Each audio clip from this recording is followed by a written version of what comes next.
అందరికీ నమస్కారం. నా పేరు కేఎం అర్జిత. నేను కర్నూలు నగరంలోని మాంటెసరీ పాఠశాలలో చదువుతున్నాను. నేను ఇప్పుడు మీకు కొన్ని సామెతలు చెప్పబోతున్నాను.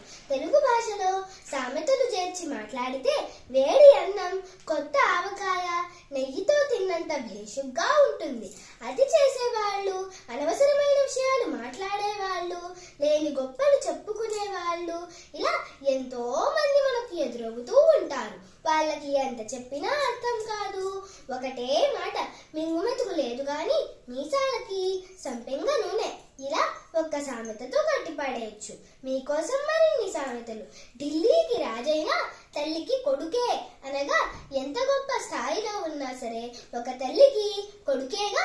సందర్భం, ఎంత గొప్ప స్థితిలో ఉన్నా సరే ఒక తల్లి తన పిల్లలు చిన్నవారిలానే భావిస్తుంది. అంగట్లో అరువు, తల మీద బరువు.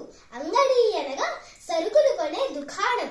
అరువు అనగా అప్పు, బరువు అనగా భారం. సందర్భం, అప్పు చేయవలసి వచ్చినప్పుడు మనకు కలిగే ఒక భావన. ఆకాశానికి నిచ్చెన వేసినట్లు అనగా అర్హతకు మించి ఆశపడటం. సందర్భం, అలవి కాని కోరికలు కోరినప్పుడు. కంచు మ్రోగినట్లు కనకమ్ము మ్రోగునా అనగా కంచు అనే లోహం శబ్దం వచ్చినట్లు బంగారం అటువంటి శబ్దాన్ని ఇస్తుందా అని అర్థం. సందర్భం, అల్పుడు గొప్పలకు పోయినప్పుడు బంగారం వంటి ఉత్తముడు గొప్పలు చెప్పుకోడు అనే సందర్భంలో. నిమ్మకు నీరెత్తినట్లు అనగా ఎంత చెప్పినా వినకుండా ఉండటం. సందర్భం, ఎదుటివారు చెప్పేదంతా వింటూ కూడా ఏమీ పట్టనట్టు ఉండడం. పిచ్చుక మీద బ్రహ్మాస్త్రం అనగా చిన్న విషయానికి కూడా ఎక్కువగా స్పందించటం. సందర్భం, బలహీనులపై ప్రతాపం చూపించినప్పుడు. పిట్ట కొంచెం కూత ఘనం అనగా గొంతు చిన్నదైనా గట్టిగా అరవడం. సందర్భం, చిన్న పిల్లలైనా అసాధారణ ప్రతిభ చూపించినప్పుడు. పానకంలో పుడకవలె అనగా పానకం త్రాగేటప్పుడు మధ్యలో వచ్చే పుల్ల అని అర్థం. సందర్భం, ఇద్దరు వ్యక్తులు మాట్లాడుకునేటప్పుడు వారి మధ్యలోకి వెళ్ళి అంతరాయం కలిగించినప్పుడు. మనసుంటే మార్గం ఉంటుంది అనగా ఆలోచిస్తే ఏదైనా చేయవచ్చును. సందర్భం, ఎవరైనా ఏ పనిలోనైనా కష్టమని భావించినప్పుడు, వేరే మార్గం లేదని నిరాశపడ్డప్పుడు పై వాక్యాన్ని వాడతారు. చిన్న పామునైనా పెద్ద కర్రతో కొట్టాలి అనగా దేన్ని అల్ప విషయంగా భావించరాదు. సందర్భం, చేసే పని చిన్నదైనా పెద్దదైనా శక్తి సామర్థ్యంతో అంకిత భావంతో చేయాలి అనే సందర్భంలో.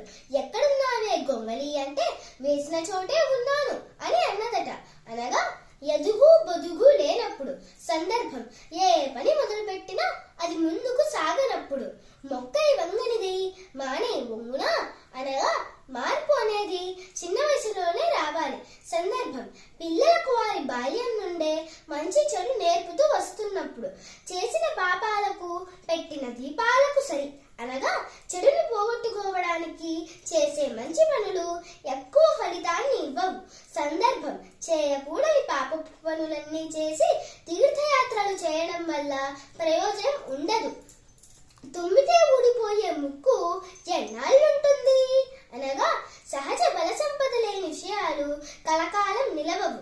సందర్భం, మానవ జాతి బంధాల అనుబంధాల విషయంలో ఈ సామెతని వాడతారు.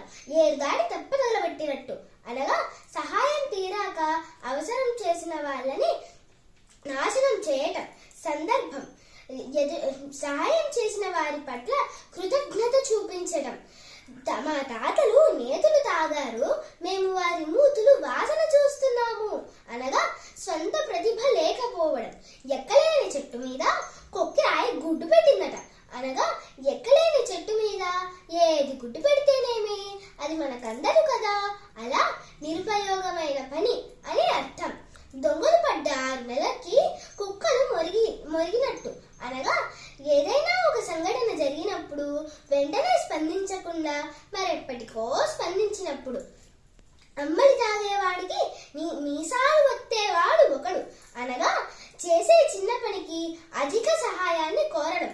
కరవమంటే కప్పకి కోపం, విడవమంటే పాముకి కోపం అనగా ఎటూ మాట్లాడలేని స్థితిలో ఉన్నప్పుడు ఈ సామెతని వాడతారు. అదృష్టం మందలమెక్కిస్తానంటే అంటే బుద్ధి బురదలోకి లాక్కెళ్ళిందట.